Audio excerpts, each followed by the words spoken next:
Hello and welcome to Nintendo Voice, your voice for everything Nintendo. This is episode 118, being recorded on the 6th of December 2017. My name is Lewis Pugh, and joining me with some technical difficulties, or joining me with my technical difficulties. I was going to say, like, it's not my fault. Don't blame me for anything. Hello, folks. Yes, it's Colin Crompton. Hello. And if you hadn't guessed already by the weird babbling which is going on and a missing person, this is a Brit-Cast. Harrison's not here to maintain control, so this might go off the rails quickly, like all Brit-Casts generally do. I feel like that's a recurring thing. Do you feel it's a bit like, almost like the parents gone away? Yeah. I don't know why, but I mean, it seems that it's a bit more of a mischievous show when it's just me and yourself. I feel like it's more freeform. Oh, yeah. I mean, Harrison's very good at keeping us on track. Whereas, is true. Yeah. Anyway. And we've also got Dolly Piro in the chat. We do. Hey, Dolly. Yeah. Hopefully, this is good. This is a good start. We have some games to talk about, though. Let's keep things on track. We have Xenoblade Chronicles 2. It's the final big game, 2017 for the Nintendo Switch. This is crazy. We're in December already. We are in December. Like, this year's gone by so quickly. Yeah, and this year officially began in March. Ends as all good years do in December. And we have very little idea what the future looks like for Nintendo. As per usual. Give and take. Sometimes sweet things. Like sometimes it's like, oh yeah, Zelda would come at some point. Oh, that's a fair point. Yes. We had a good video of that. We had a good trailer of that this year. Hopefully, it'll come out next year.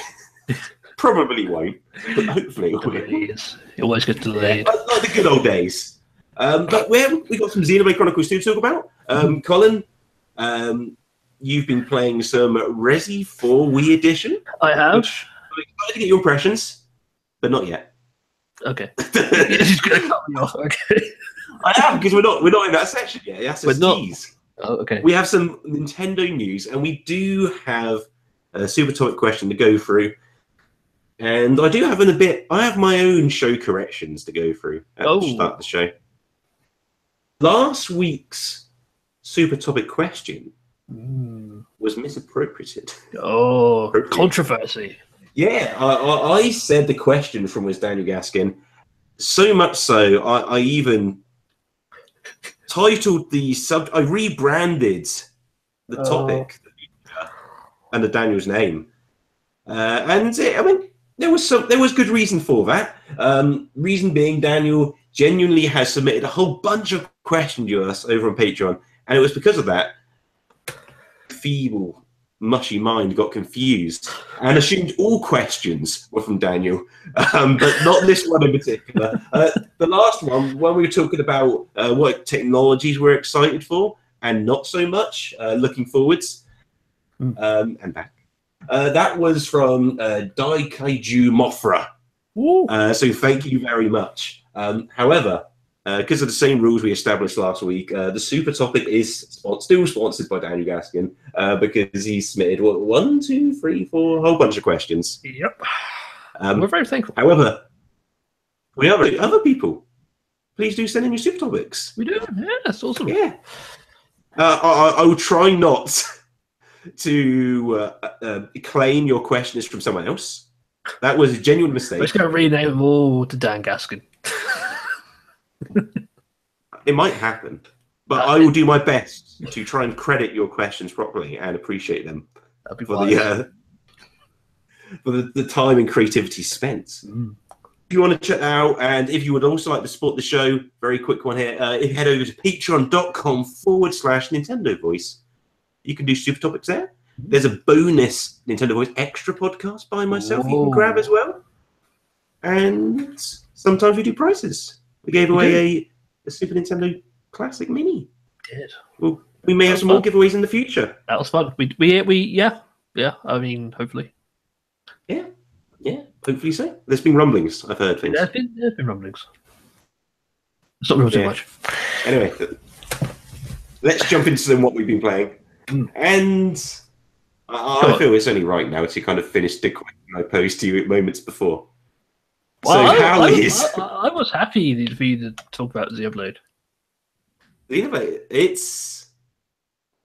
I want to hear a little tease, though, at least, about your Resi 4 impressions. My Resi 4 impressions? And for the Wii Edition. You want the whole thing, or you just want to tease?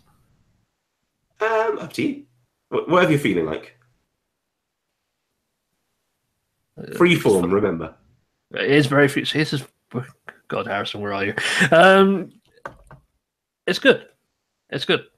The motion controls are implemented well. I'm not quite sure how far you want me to go before you cut me off. You man. I guess that then. I'll give you full control over what you want to do there. All right, fine. Okay, let's go deep into Resident Evil 4 Wii Edition.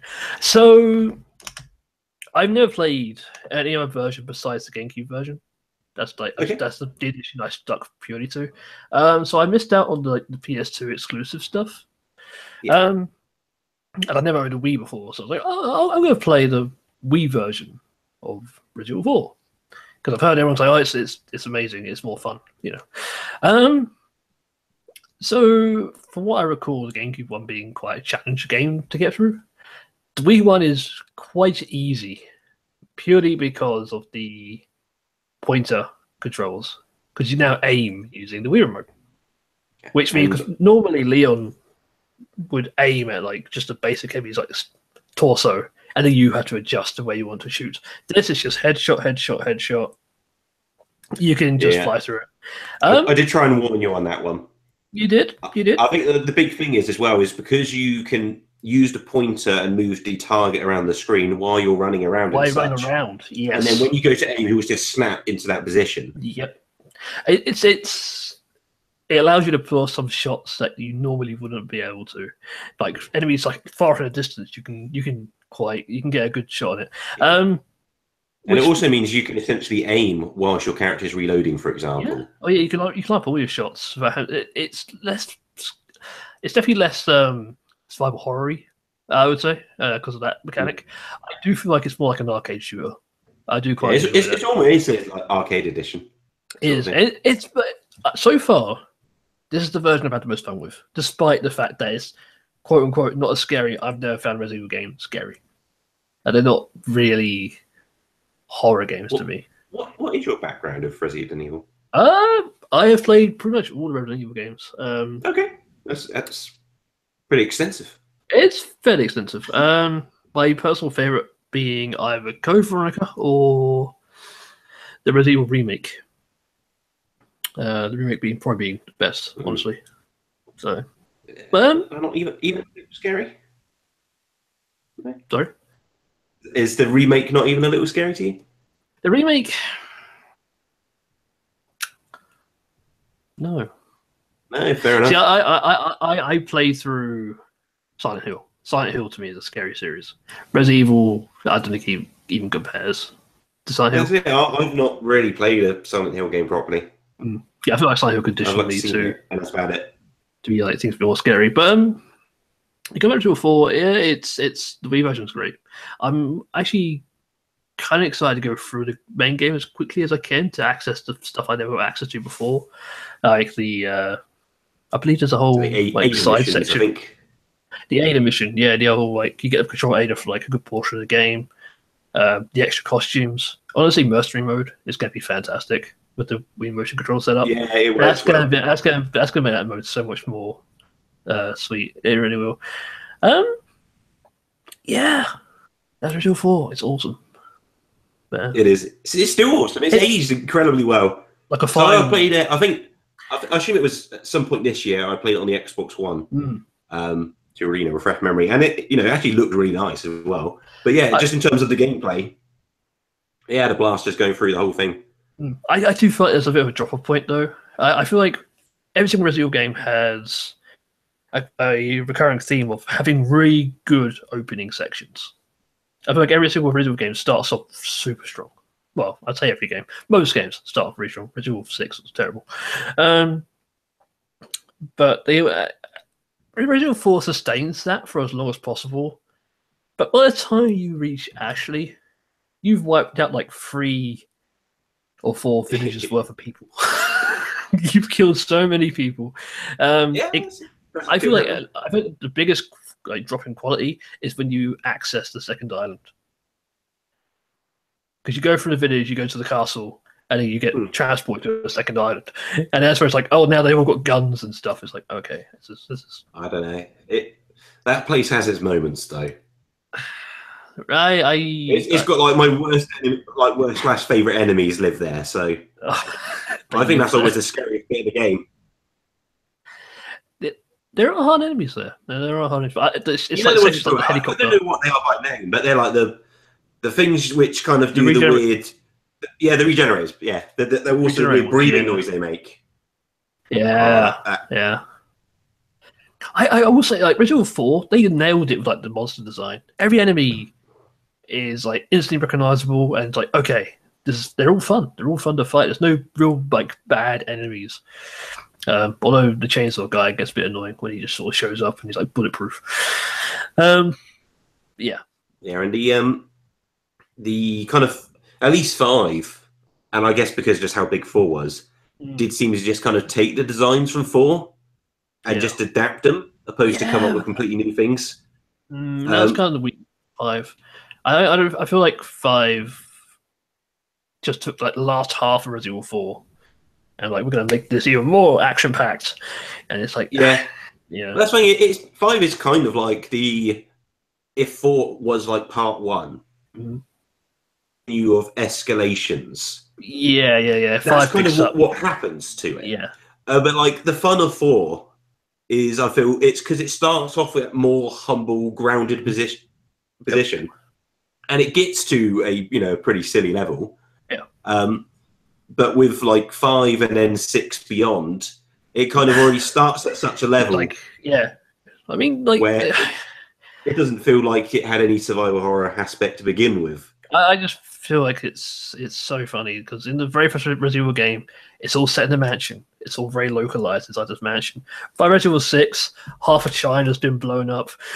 And that's like in the first like 10 minutes or something. It's crazy. Like, okay, where's this going? Did you? I have to ask this. Back in the day, did you ever see or hold the chainsaw controller? Resident Evil 4. I think I saw one in person. I've never seen one in person. I always wondered like how the game. I may have even held one actually at a game store. Yeah, like a small one. That's crazy. Yeah, that was a weird looking thing. It was bizarre. I'm thinking like of all the controllers, not a company controller by any means. I don't know why that thing was process made behind it. It's like I'm gonna have a controller. Apart from to be like an art piece. Yeah, it's bizarre. But yeah, Resident Evil 4 Wii Edition. It's good. It's so far it's probably my favorite version of Resident Evil 4. Yeah, it's fun. Cool. Should we talk about some Xenoblade? Yeah, go on. Yeah. I'm gonna need some help on this one because this is a tricky game to talk about. I think for any sort of length of time. So I'm going to need you to interject with questions and such. Whatever you think appropriate. I have because the beginning of this game. Oh, okay. How much have you seen? The person I was watching playing it didn't leave the marketplace, so that's where I started the opening section, and that was it. It's about 40 minutes worth in. So. Oh, okay. Yeah. So that's probably a good place to start. Okay. So in terms of, and I'm going to keep this not entirely spoiler free by definition, because I mean, I'm talking about my impressions. I'll be talking about things in general. I'm not going to be talking about any actual story points in that sense. But in terms of, like, say, just to set it up, the first like 10, 20, 30 minutes ish, that sort of stuff may be spoiled if you want to go completely blind in that sense. Yeah. But but very minimal stuff because it's a very big game. Yeah. The intro kind of surprised me in the sense it is a lot more kind of up close and personal to what I was expecting. I was expecting more of a Xenoblade X. Yes. Where it's like, oh, welcome to the world. Yeah. And then big grand vistas, all that stuff. But no, it starts to show off. It's very humble beginning. Yeah, a little humble beginning. It looks small place. Yep. It gives you time to get used to who this main character is. And that's, I think, a theme that you'll hear from me during this, which is this game has lots of character. Yes, definitely. And I personally, because I never played much of X, which I thought was odd as well, because I've still got access to it. Because I absolutely loved the first game. I thought you'd be all over X. Given the and not just that. Since really loving the original, I'd start getting into anime and mech anime and such. So I saw it in X. I was like, oh, this is going to blow my mind. Yeah, it's right down the street. And maybe it still will at one point, but it never drew me in. So it feels like it's a chore to just get into that. And the opening section is very slow, very slow. But that's the opposite for 2. For me, at least. Interesting. You worded that it's the opposite. I still feel like it's very scene setting. It's very universe setting. It's like this is the situation we're in, kind of thing. This is what your character does to survive. Your character, by the way, is a salvager. That's his job. I don't think it's any spoilery. That's in the. No. Now we can mention that very intro type story level stuff. That's one thing I did appreciate is because I saw my older brother was playing this. I was around his place today, and he put the game in the Switch, and he started it up, and it just takes you straight to the title screen. There's no start up or anything. There's no. So was this for the first time, or just in general? There's no game logos or anything. It just takes you straight to the main screen. It's press start to play. Basically, it's all right, and it just takes you into the game. I thought that was wonderful. Because the very first time, because it does that any time you play, but if it's your first playthrough, it transitions from that title screen into the intro video. Beautifully. It's wonderfully done. Yeah. And there's no black thing. It's basically the intro is the logo on some clouds or something. The intro, it's like you hit start, and the camera kind of just pans through the clouds into the place where you're going. It's wonderful. It's like the intro's waiting for you to start the game. It's come on, we want to get going here. That whole opening section is really cool. It is, and it's. I'm not sure how X works, and I was trying to think back at how much the original game did this, but there are a lot of these story-driven cutscenes, and some are quite extensive, and these. And these kind of cut into the main story elements into the gameplay fairly frequently. At least if you're kind of mainlining the story. It's not going to happen if you're just doing side quests and such. Right. Down that critical path, every maybe even up to half an hour or so, it's revealing more of the story, revealing more of the characters. Both on a personal level and a much bigger grand scale level. Yeah. And the story has kept me very interested throughout. It's just slowly revealing just little bits of information. It will wrap up a story loop later, teasing at this much bigger thing. And it does that time and time and time again. That's really cool. So what do you feel about the I have to ask this because it kind of put me off a little bit. The voice acting, the very regional for us, the very regional voice acting. Is almost exclusively British voices, as far as I'm aware. They're very strong British voices. The main character. I think you get some Scottish and Welsh voices in there as well. There are, yeah. It's very. What's with Monosoft and busting out the UK voices? Well, obviously we know the history of it. Xenoblade 1 had a very and the reason why is because Nintendo of America took a pass on the game. True. Yeah, we'll take that game. That looks all right. Which meant they had to localize it. They did. And so because they were localizing it, they got a bunch of Brits in, Britain. because that's who they are. Yeah. And then I assumed, because that wasn't the case for this X, was it? No, I believe X has. I think that was NOA, right? Yeah, I believe so. It didn't have a strong British feel to it. Yeah, and I assume just because it was number 2, they decided to let Nintendo of Europe handle it again because they did the first one. Yeah. But yeah, I personally quite like it. It takes a while. Like, you see it in trailers, as I'm like, because it is a weird thing. Because I'm so used to either seeing Japanese animation with either Japanese audio or American audio. Never the voices I'm actually used to hearing in my day-to-day life. I mean, the great thing is you can download the Japanese voice track for free. You can, yeah. Free. We didn't do that. The only thing I would say is that the main characters, I feel like his voice, it feels like it sounds like it belongs to an older character. To me, anyway. That's how it felt to me. But he felt okay for me, to be honest. I think his voice kind of grows the more you see of him anyway. Yeah. Yeah. People who would just jump straight into Japanese audio track. Oh, and they're definitely going to be happier for it. But yeah, I quite like having all the different accents for all the visually different characters. Yeah, mimics, because in Japanese speech you do have quite different dialects across the region, and I think maybe the sort of having the very strong different regional English accents actually mimics that better, or at least I'm quite enjoying it for this universe, at least, because it makes it feel, again, for me at least, more distinct, more original. It's kind of its own thing at this point. I mean, I don't know any other JRPGs which have this like English cast in that sense. Yeah, I mean, the closest I can think of is something like maybe Level 5 would put out. I know Inazuma 11 relies heavily on the. Well, the thing is that game's like. Yeah, there's regional teams and that, like, it's based on football. It's a good close one, but like the fact that that's like the closest thing you can. That's the closest I can think of. Yeah. Yeah. I mean, and obviously another big part of Xenoblade Chronicles is the combat.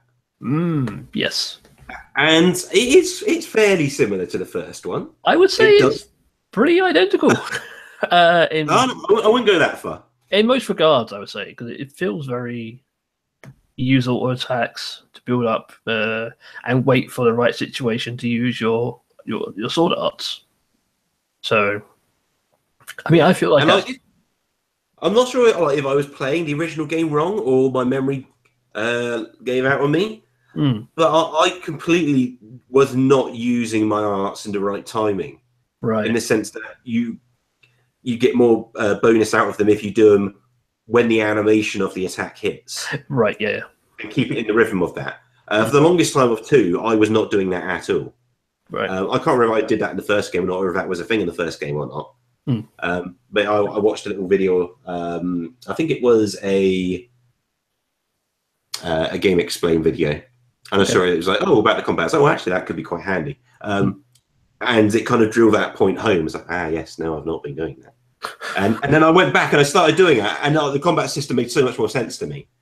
It's like, all right, this is why we've got the cooldowns. This is, it makes the battles a lot more entertaining to actually go through as well. Sitting there one place, just hammering away.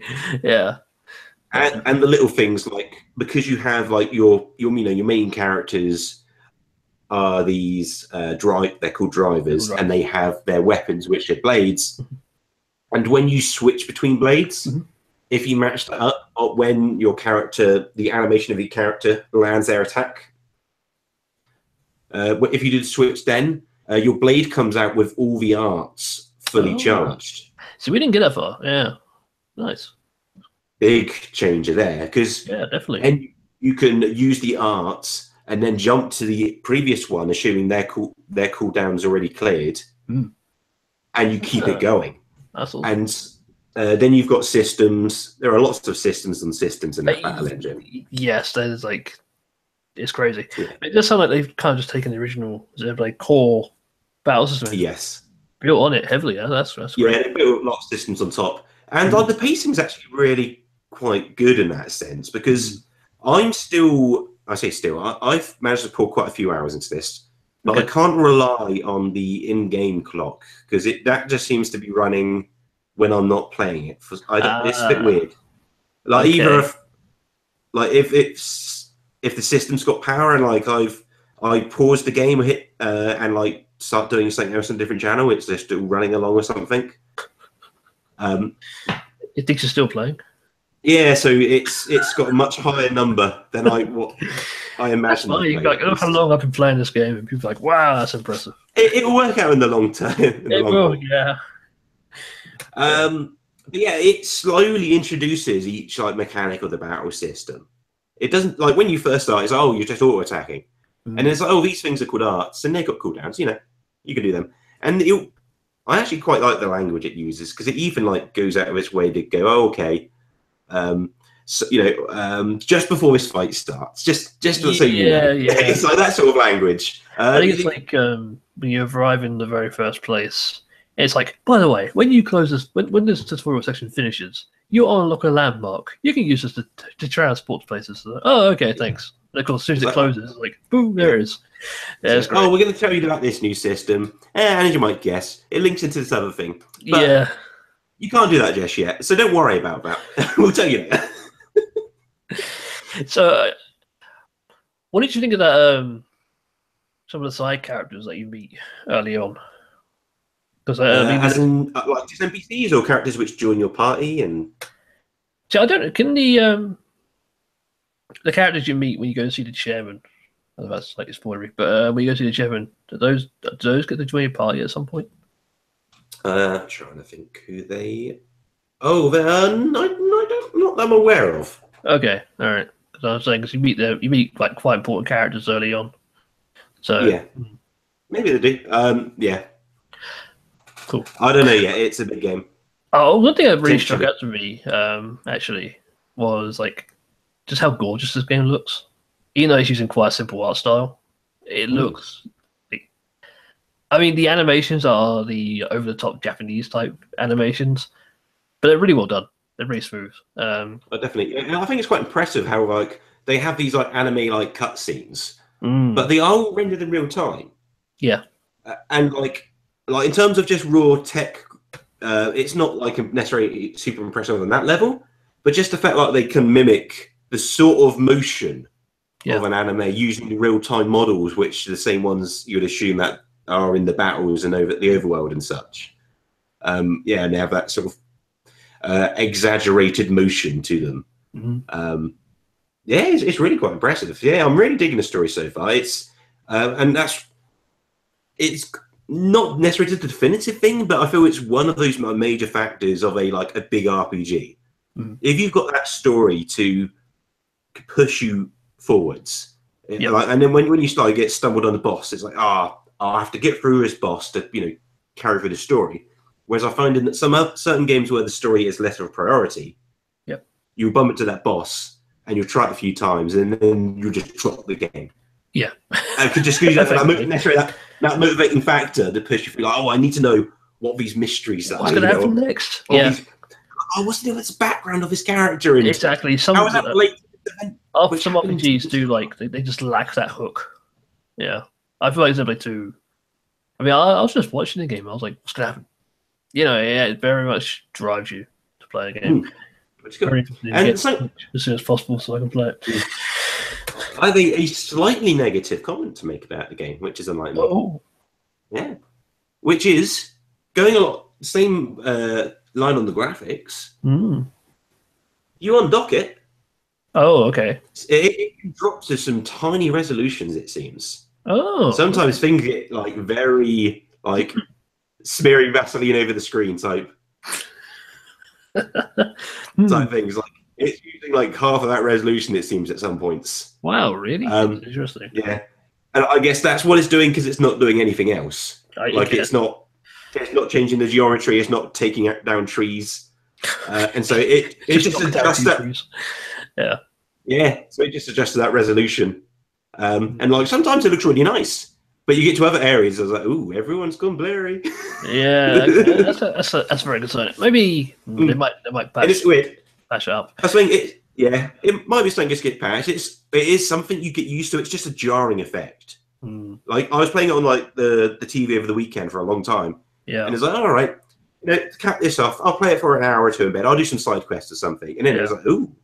You take it out and say it's like a game. This is not as pretty. This is not as pretty. But it's still the same game. It's. I think you could tell what's going on. It's fine, but it sounds like definitely a stay at home and play at home type game. Yeah, that, or if you can do the divide, which I'm happy to do, which is story stuff goes on the TV, grinding, side quests, anything else, that's fine. It's kind of funny that you mentioned that effects, because I also saw my brother's got Skyrim, and he was playing Skyrim on the Switch. Docked, when it was docked, it looks great on screen. It looks amazing. He showed me the handheld version, the portable version. It doesn't lose any frames, but it definitely loses a lot of visual quality. But that drops the resolution down as well, then. Things like that, yeah. Actually, I think Skyrim also does does the equivalent of adjusting the graphics slider. And so I think it's like less grass and less shrubbery and such. There is a weird thing about Skyrim on Switch, which I cannot get my head around. So every other version of Skyrim, in the options menu, you can adjust the brightness. On the Switch version, you cannot. Oh. How weird is that? That is that's what they're going to patch in later. A brightness slider. Yeah, it's very bizarre.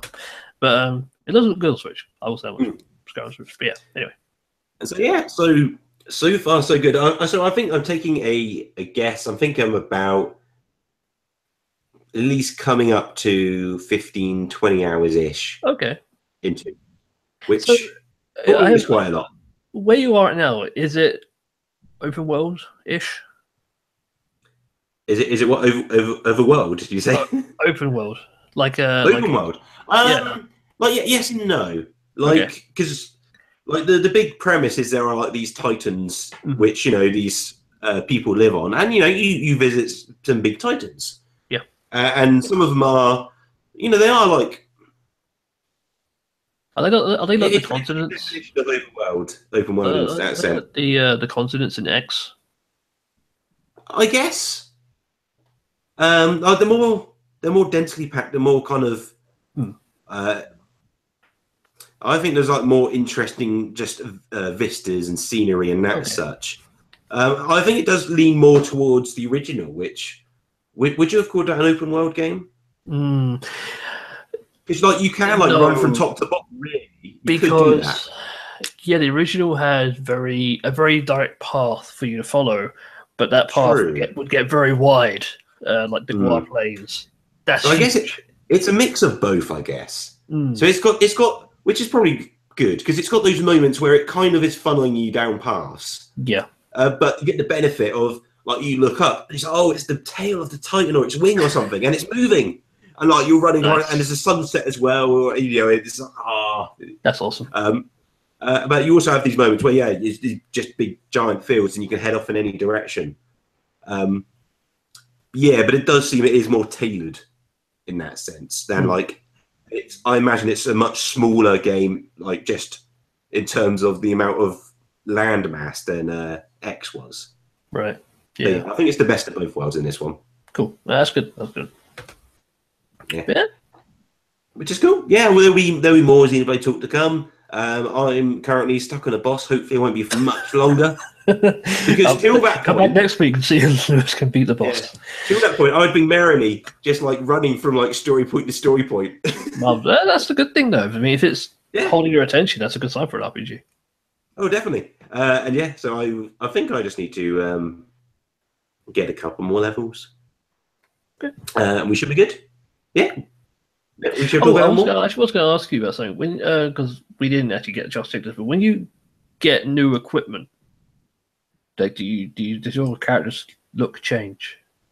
No, not in that sense. Okay, because that was a big thing in Xenoblade, the first one. It was, and now I think I'm not sure they're going to do more of this, but I have seen, for a story-related reason, a character change their costume. Oh, okay. So I'm not sure if that was the reason for it, or if there's like a more important example of that later on down the road, and like that wouldn't be possible if they were dressed in like this super powerful swimsuit. Maybe reason I'm asking is because I'm not a fan of the main character's like half trouser look. Have you found a use yet for their helmet apart from the obvious? No. Well, that kind of helped for me. Okay. He's got this kind of open helmet on his back, and later on, there's like some functionality of why that design is like that. They've not explained the weird trousers yet. The weird open trousers. Yeah. But that helped me, like that, and just kind of originally like just finding out that he's a salvager as such. That kind of helped as well a little bit. But yeah, the fact that he fights as well as he does with his sword, despite having, I assume, very little experience with fighting with his sword. That's very confusing. That won some respect from me. He's like, all right, you can dress how you want, really. got some moves. You got some combat skills. I'm not gonna exactly. Yeah. And he's got a hook shot, and he uses that quite well. So yeah, pretty cool. That's cool. I like some bonus points for there. It's like thematically, he kind of works. Where, like, I agree. At first, when I saw him, I was like, "Oh, I kind of." This is what we're going with, is it? When I saw he had the hook shot thing, I was like, "God, they're just setting him up for a Smash Bros. Character." You know? Yeah. Like, That's the grapple move. That's a grapple move right there. Yeah. Dear. I think you're right. Yeah, we'll report more on Xenoblade 2 soon as well. If you're playing Xenoblade 2, let us know how you're enjoying it or not so far. And let's jump into some Nintendo news. Okay. Let's start with my favorite type of Nintendo news. We've got game announcement. It's the best type of news. This is great. Yeah, multiple game announcements if you want to get a bit more loose. Let's start with the big one though. Mega Man 11 has been confirmed. Wow. Not only that, it is coming out for the Nintendo Switch. Who the hell thought we'd be alive to see Mega Man 11? Mega Man 11, and we should say, I mean, because we had 9 and 10 come out it was in the WiiWare days, right? Yeah, it's like forever ago. Yeah, and they were like now the main Mega Man line of games has a very weird consistency pattern going with it, but that's not the least of its problems, like in a good way. Least of its problems. No, that came out wrong. I didn't mean that. That's like the least of the highlights, as it were. Like that's not what you should be talking about. But it does have that as a thing, where 9 and 10 were games in the NES style. Mm-hmm. Where 11 doesn't follow that trend. It bucks that again. It does, yeah. And goes with a new modern polygonal design. I'm not sure how I feel about that. With elements of cell shading and kind of anime-like toon rendering on top of it, full of things like the eyes and such. Yeah. It's not Mighty Number 9. I was going to say that's the issue. It brings memories of Mighty Number 9. This actually reminds me of the concept art for Mighty Number 9. Okay, and not what the game actually turned out to be.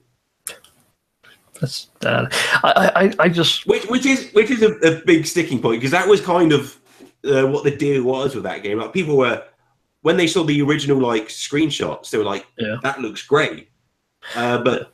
I too feel I see the irony of like when Mighty Number 9 was announced, people were like, yes, they're doing something Capcom would never do, and then Mighty Number 9 happens the way it did, and now Capcom's making Mega Man 11.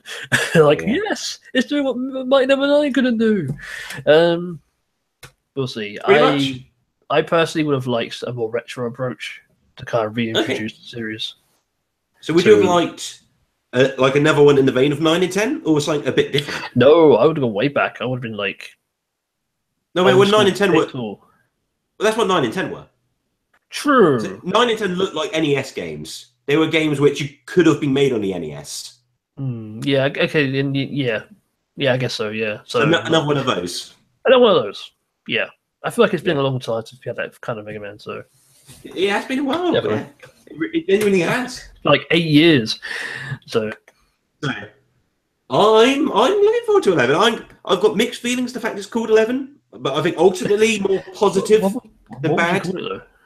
I would give it like a new name. Like we've got like a bunch of series of Mega Man now. Like we got the X series, Maybe and we got like the Battle Mega Network. Man? No, not new, not new.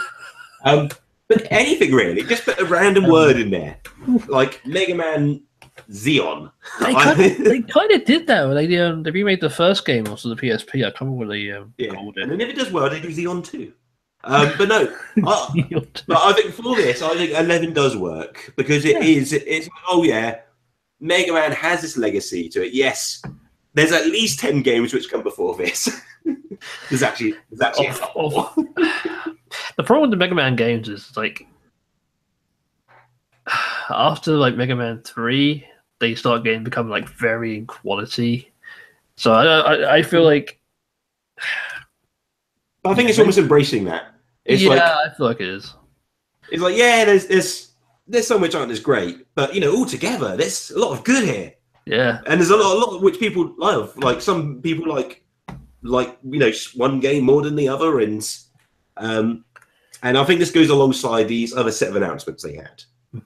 And so we had confirmation that the Mega Man Legacy Collection, both 1 and number 2, are making their way to the Nintendo Switch next year. Yeah, which is cool. That is basically Mega Man 1 to 10.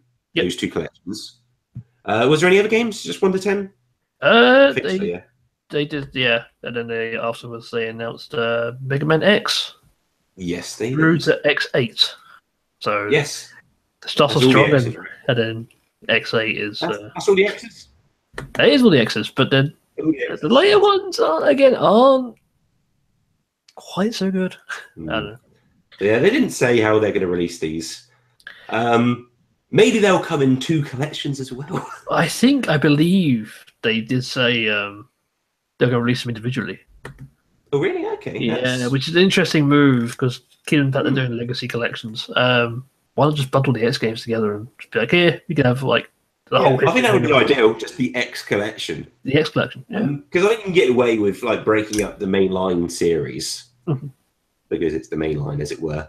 Yeah. Yeah. Put out an X collection, Capcom. Don't get too greedy. And also for fans, like, imagine having 8 different icons for Mega Man X on your Yeah, it's kind of overkill. But yeah, I mean, I guess if like there's only one X game you like, that's true. That is the benefit. But then, like, the X games don't vary that much. Or the later ones do.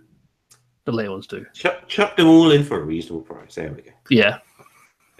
But put a little playable teaser in front of or give us the option.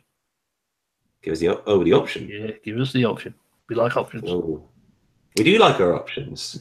And so the options is you release all them individually and you have a collection, which is cheaper than buying them all together.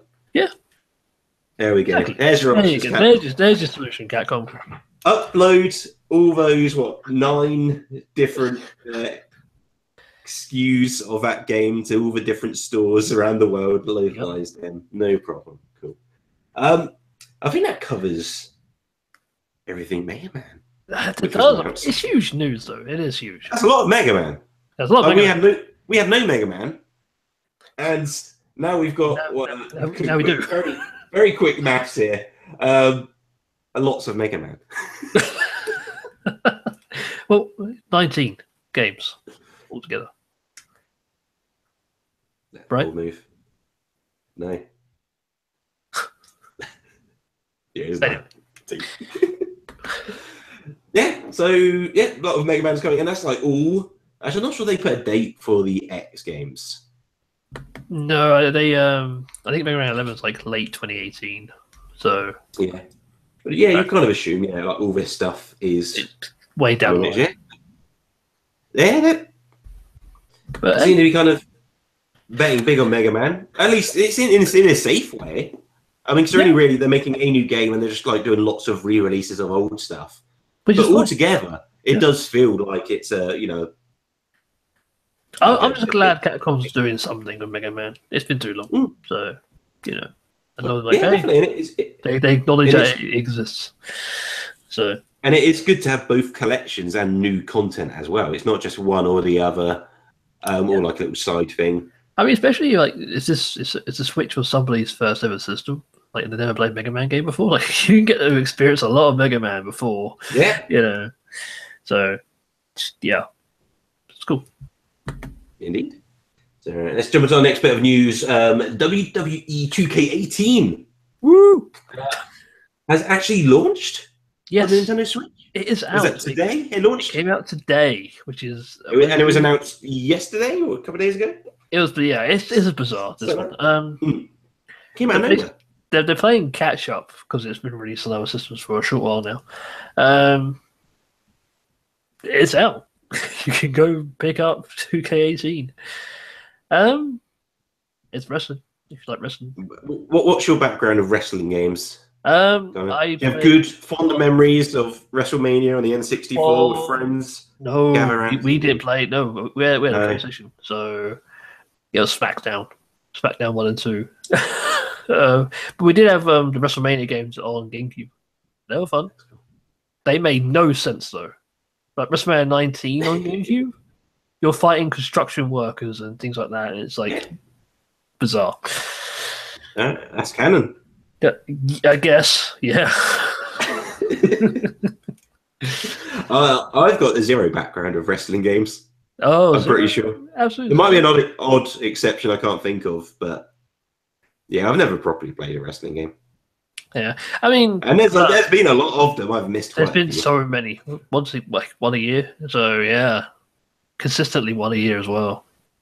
Or actually, more than one a year. A period's a lot more than that as well. Across like various, because at one point, like GameCube had its own series, PS2 had its own series, and the Xbox had its own series of like wrestling games. Like, can't you just make one wrestling game and like this is the best one? We all share it, which I guess they're doing now. But yeah, having an older brother who loves wrestling, we got a lot of wrestling games. Yeah, but it's out for the Switch, so happy days. Good news for wrestling fans. Yeah.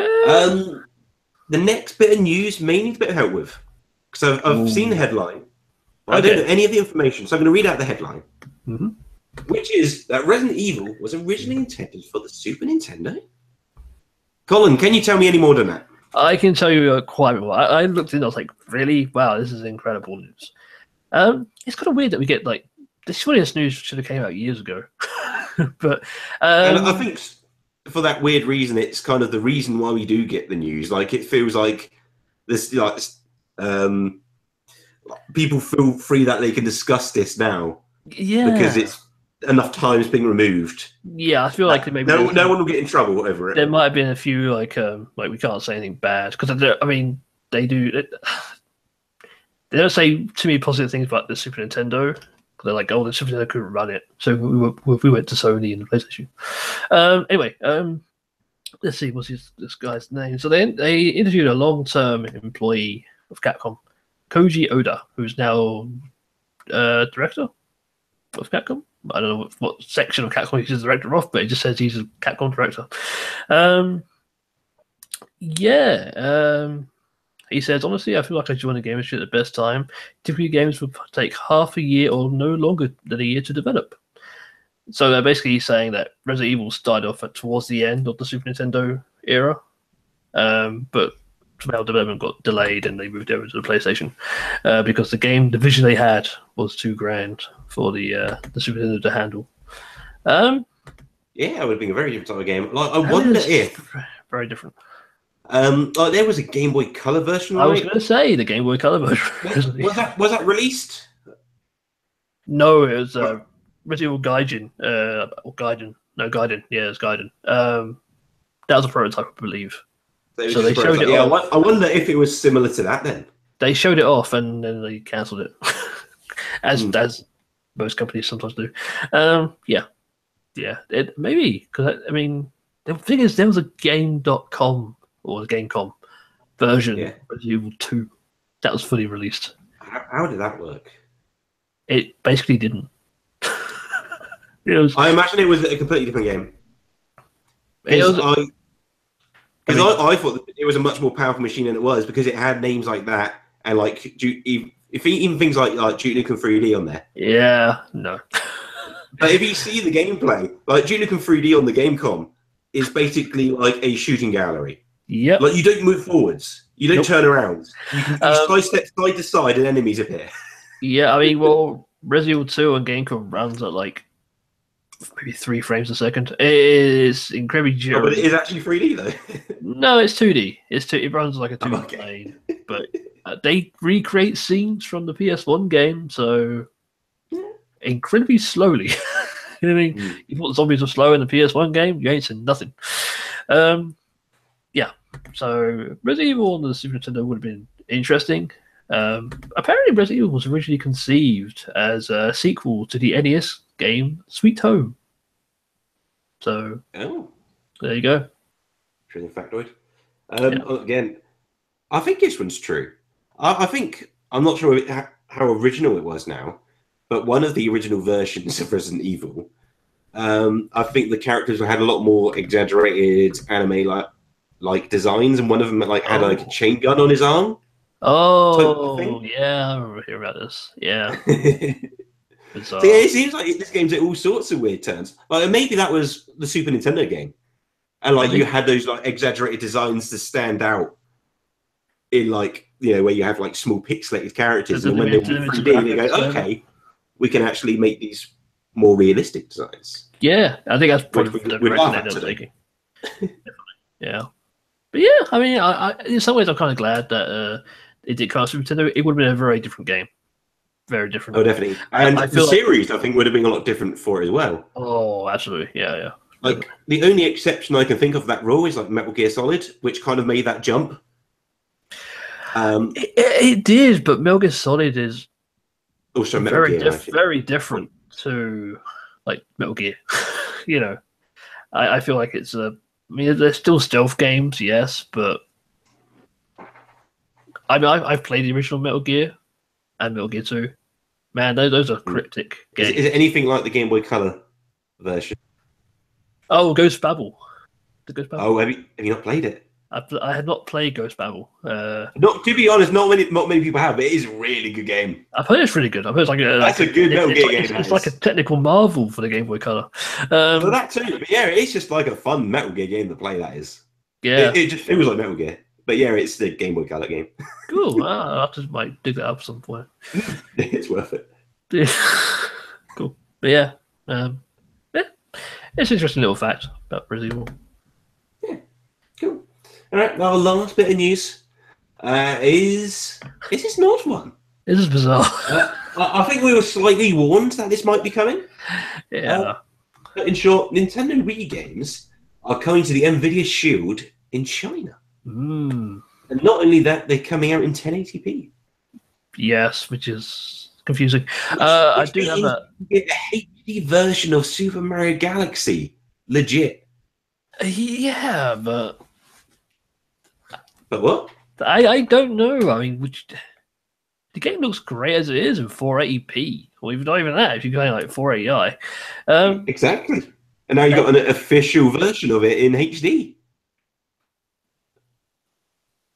That game will pop in HD. Trust me. I don't think it looked too much different, to be honest. Yeah, fair enough. It looks like I disagree. Check out some dolphin videos. I'll take a look. Yeah, I do have a little bit of an additional piece to this news. Actually, they just recently announced today. Actually, announced that Breath of the Wild is going to be released in China on the 1st of January, 2018. So yeah, it's like they're for Switch. Sorry, it sounds like a silly question. Okay, is the Switch out in China yet?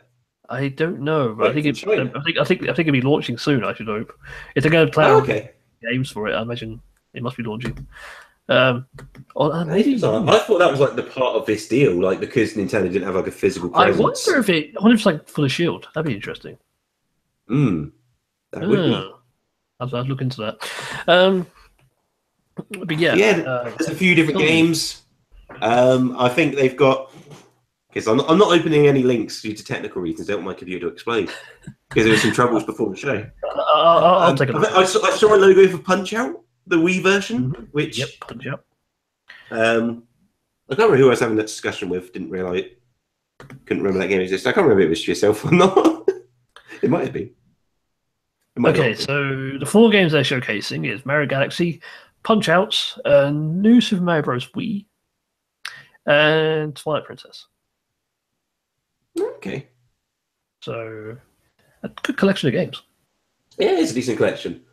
All running on the Video Shield. So yeah, there was a bit of misreporting on this that they were streamed. It's not the case. They are running natively, as it were. They are running natively. Yeah. You don't expect because the Nvidia Shield. It's not that. Well, the weird thing about it is the Nvidia Shield isn't that far off the Switch. I mean, the information they're saying here is the Nvidia Shield tablet shares essentially the same architecture as the Switch. They're pretty much identical.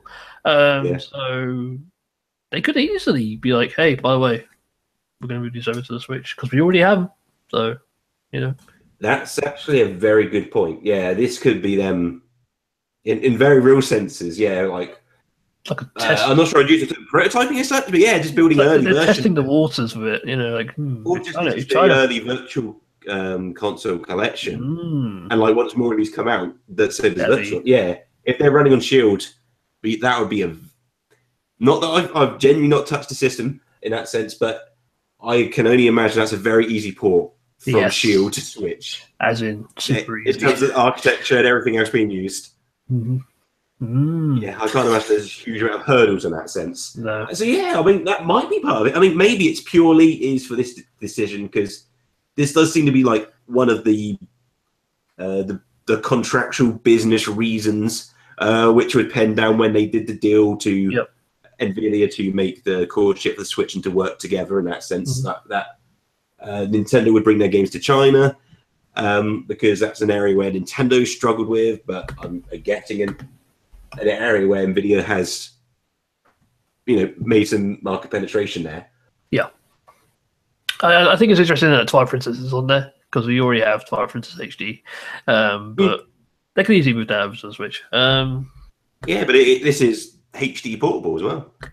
Yeah, portable HD. So it's got that angle on it, and yeah, I imagine the Shield probably sells for a lot less than a Switch would, the equivalent in China currently. Yeah. Just because the Shield is, it's been around for a few years at this point, and it's more of a technology focused product, and obviously those prices drop a lot quicker than traditional game systems. It's a cool move. I'd like to see this stuff jump to the virtual console. Yeah. Or just, those things just appearing in the eShop. All right, just standalone games. All right, it's Mario Galaxy and, it's 1080 on the TV, 720 on your Switch sort of thing. Yeah. I mean, yeah, that'd be cool. We'll see. In the future, maybe. If Mario Galaxy came out for the Switch, would you purchase it? Oh, if it, I think the question is, if it had like a HD upgrade to it, even if it was purely just a resolution, opposed to like ever work, definitely. If it was exactly the same, untouched, like a lot of I think almost all virtual consoles were. I think maybe except for the N64. Confusing. Probably not. So the Nvidia Shield has you can use a pointer on it. Because there's sections of Mario. Good question. Where you have to drag Mario and you slingshot him across things. And Punch Out is mostly Wii motion controls, right? Nah, it's not. It does have motion control options, but the main default stuff is buttons like the original. Nice. All right. I know why you'd assume that though, with it being the Wii. Yeah, I assume. In a punching game. Yeah. But no, thankfully they were no, Punch Out is all about quick reflexes and getting those timings and the patterns. It's a game of D-pad and buttons. Right. Most games are. Good point on the pointer, because usually, as I was saying about the Virtual Console, Nintendo likes not to modify their stuff Right. Unless they're doing like a whole new edition of it. I kind of, yeah. Because you'll be able to shoot like star bits across the screen and things like that. So unless it's just a touchscreen, which I mean that'd be cool. But so wherever you touch, the pointer appears. Pointers, yeah, maybe. I'm not sure anything would break if you did that. I think maybe Galaxy 2 more so than 1. Right. Yeah. Yeah. That's an interesting one. Yeah, and it was at least if those things do count on the Switch, there is a nice pointer alternative. There is with the Joy-Cons, which I think just the Tomorrow Corporation games have used so far. No other games ever used it. The Joy-Con as a pointer on the Switch, I don't think so. Interesting. I thought more people would take up on that. Okay. Yeah, that's the only assume. At least I would, just because I like the pointer. I thought it was a cool user interface. It was like, I want more pointer games. Yeah, like my LG TV does that, and I think it's wonderful. I think more things should have. Like, yeah, just grow that. Yeah, it's not perfect, but it's a good, great foundation. Build on that. It's much better than click. Dot. Confirm. Cool. Yeah, that does it for the Nintendo news. And unfortunately, we're going to have to cut the show a little short. We're not going to have a super topic this week. Dun, dun, dun. I apologise. However, we do have a string of topics to go through starting next week. Some are very, they're all very good. One of them in particular, I'm extremely looking forward to. Going through. I think it'll work out for the best because we'll have the three of us here. Yes. Yep. And so you'll get extra value. You'll get Harrison's opinions as well. We'll bring Harrison back and we'll bring him back. We'll bring him back because we kicked him off clearly. Yeah. Green Moblin suggesting giving a topic live. I can't commit to, unless it's really quick. I can't commit to answering it live, but I'll definitely take a topic suggestion live. Yeah. And I'll write it down in the notes for next time. There's still some time as we close off the show. All right, is that time? Is that time in the show, Colin? Let's go around the two of us. Give out any contact details that you want to, anything that you've been up to that you would like people to know of, where they can find you, and all that stuff. So contact-wise, you can find me on Twitter at HeidiandBard. Normally, I would say I would direct you to my YouTube channel for my streams. I don't stream on YouTube anymore, though. I have diverted away from YouTube. I now stream on Mixer. So mixer.com/HeidiandBard, mainly because I was able to get my own URL, and it's obviously a lot nicer than YouTube.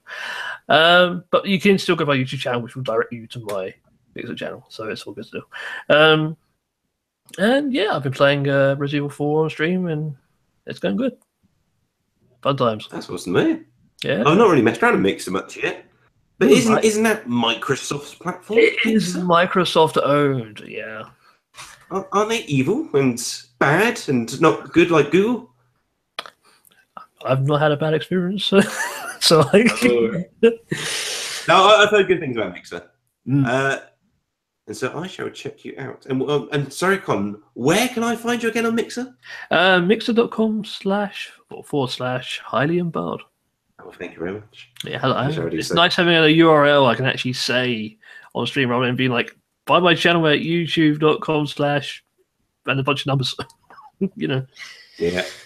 All right. And that's what I'll do for mine. I'll boast about our uniform like URLs that you can find us at for Nintendo Voice. If you want to get hold of me though, and you have Twitter, because that's really the only option I'm giving you, is at Luvsion, LEUVSION.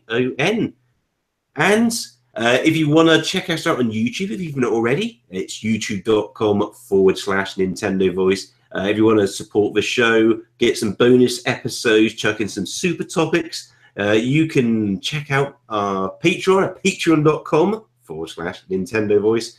And of course, if you want to follow us on Twitter, it's simply at Nintendo Voice.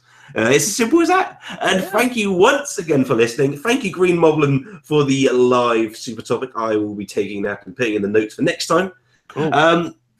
But until then, thanks once again for listening and watching. And this has been Nintendo Voice. Take care, everyone. Thanks for going by. Another Brit-Cast. Yay!